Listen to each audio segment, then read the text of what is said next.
You studied geography at the University of Utah. Has that related to your love for classical music in any way? Yes, actually. I look at classical music in kind of a journey to other places.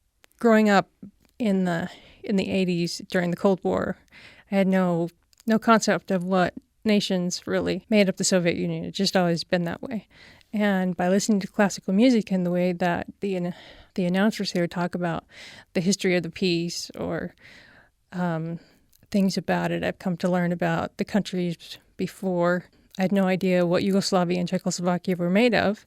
And to hear composers from the Czech Republic or any of those Slavic dances or marches and things like that. So I do look at classical music more from a geography perspective. For your Friday favorite, you've chosen Beethoven's Seventh Symphony and specifically the second movement. Why is this piece special to you? Well, actually, I had heard it in a couple of movies, and it's just absolutely beautiful and builds up emotion.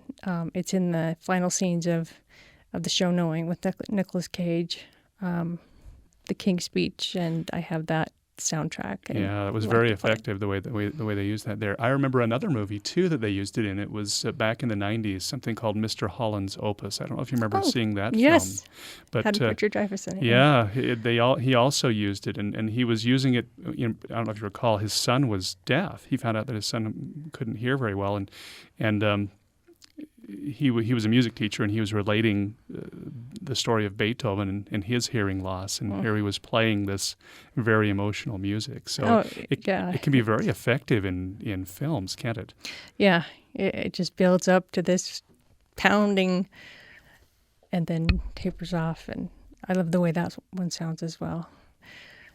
For Friday Favorites, I'm Kathleen Kelly from South Ogden, and this is Beethoven's Seventh Symphony.